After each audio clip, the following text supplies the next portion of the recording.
In this video, I'll give you the best wide receiver to target in the late first round of 2024 fantasy drafts. I'm Jim Coventry of RotoWire. First receiver we'll look at in the later first round is Garrett Wilson of the New York Jets. Now, Garrett Wilson appears to be a superstar, but we have not seen the fantasy production to prove that he's a superstar. Obviously, he was a top 10 pick in the NFL draft a couple of years ago, and now we see that he probably has a skill set that can prove that. We see how quickly he gets open. We see when a pass is on target, which was rare for him, that he could get massive yards after the catch. We also is a factor in the red zone. So Garrett Wilson has shown flashes, but he has had some of the worst quarterback play we've seen during those 2 seasons in the NFL. Last year was the total bottoming out. And Wilson did average 158 targets in those 2 years. So we know the coaching staff realizes we've got to get this cat the ball. It's really important. Garrett Wilson's a star, as I say. But you see, we saw a couple problems with Garrett Wilson. First was 56.5% catch rate last year, but that was not his fault. Yes, there were occasional times it was on him, but the passes he saw from the bad quarterbacks were often so off target that he never had a chance. And then the other problem I mentioned earlier, yards after the catch, they were not impressive last year. But again, when you're reaching behind you for the football, reaching way up in the air, you have no chance to pile up those yards after the catch. And remember, with Wilson really being the only player defense is worried about, and I know Breece Hall was there, but it was like the only player that's going to hurt you consistently with big plays could be Wilson. So they dealt with Breece Hall, but they also were able to bracket whenever they wanted Garrett Wilson because no other receiver was going to give them problems when dealing with bad quarterbacks. So we have all that. Now, in the 2 years, despite the bad quarterbacks, but the huge target volume, Wilson's averaged 1,073 yards and 3.5 touchdowns. That was the best he could do,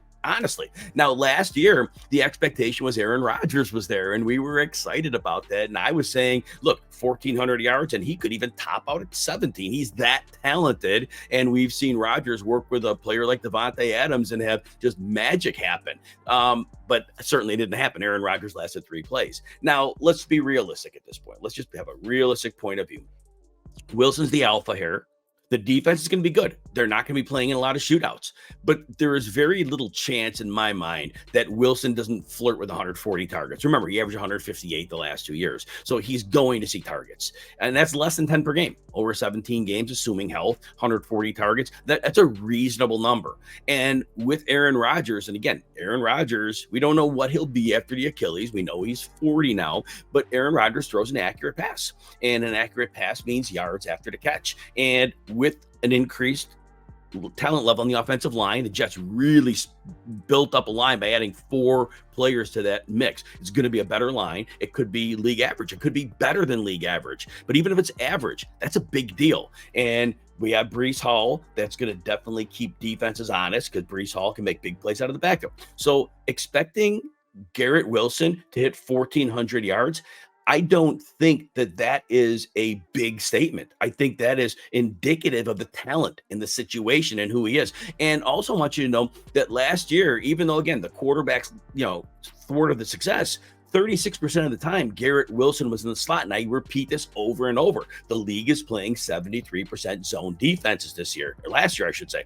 And that'll continue.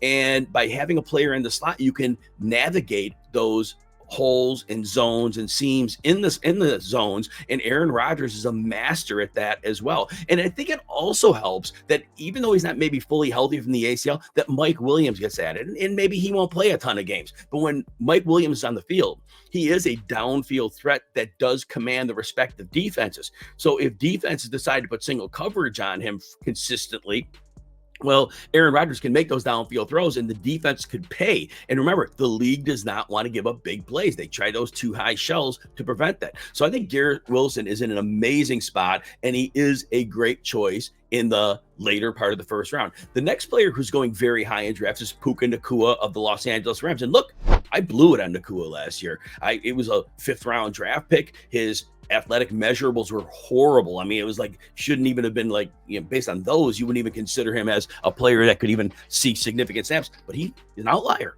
He proved it.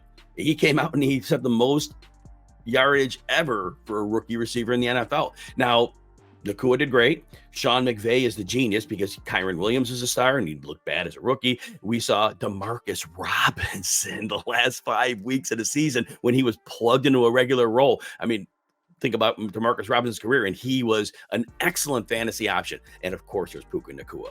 Now, here's the thing with Nacua, and look, not throwing any shade on him. What he did last year, it happened. It could happen again. I wouldn't doubt it. I'm never questioning the Sean McVay again, ever.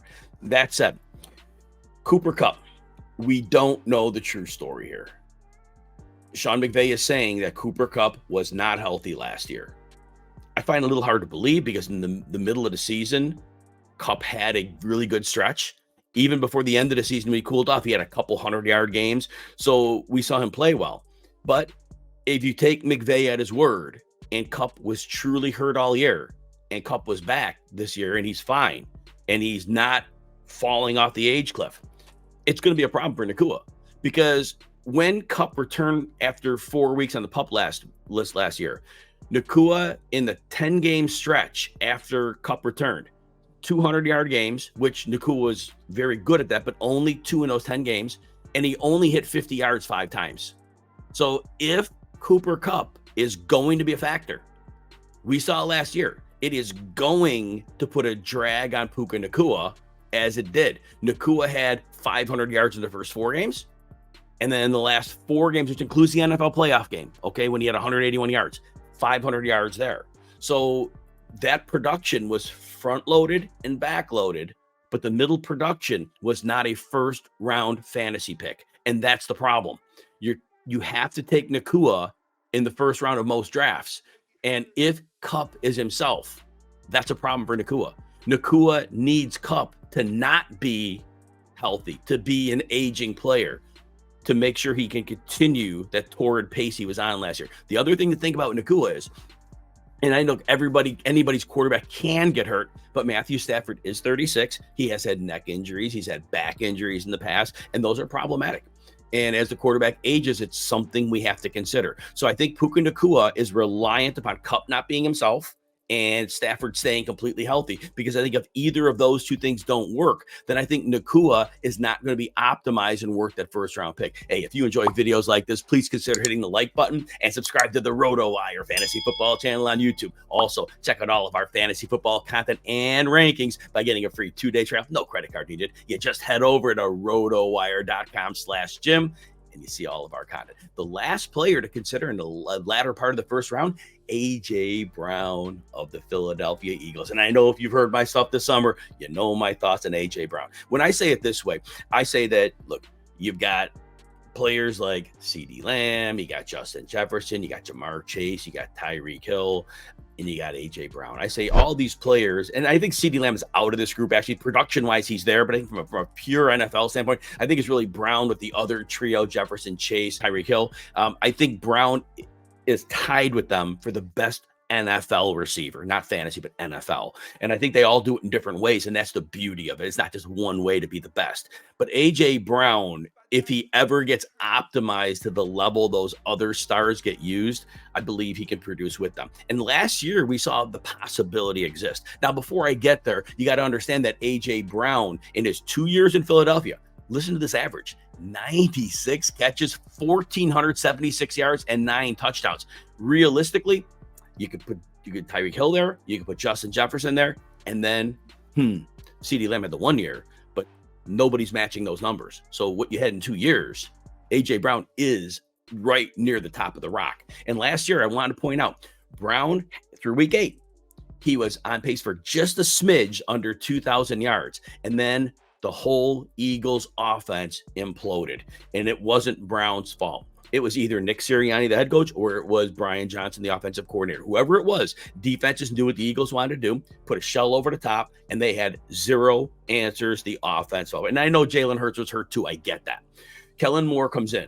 I believe in Kellen Moore. Kellen Moore does attack downfield. He builds an underneath attack to supplement it as well. So once defense get a little too cozy and comfortable, all of a sudden now we got answers. And that's the point.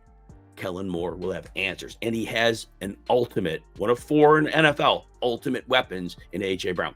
Now, I think A.J. Brown's targets are not going to rival that of Tyreek Hill, not CeeDee Lamb. I think Brown flirts at 150 targets, which is kind of the area he gets. I don't know that it goes much higher. And so that, in my mind, precludes him from being one of those very, very top fantasy producers. But that said, in this area, we're giving a ladder first round. AJ Brown could easily finish as the overall wide receiver 3. I don't see a problem with him being able to do that. And that said, the final verdict, AJ Brown, I do have him at the top because AJ Brown has had 2 very successful seasons. The average of AJ Brown's, the yards were more than Puka Nacua had in his standout rookie season. Garrett Wilson second, because I believe you're attaching him in an offense with a better offensive line with Aaron Rodgers. And I believe that Garrett Wilson is an absolute superstar who's getting ready to break into that stratosphere. I'm putting Puka Nacua third because I don't know for sure. Is Cooper Kupp really falling off the cliff, or is he going to show flashes? And is Matthew Stafford going to be reliable? So I do have Nacua third in this group.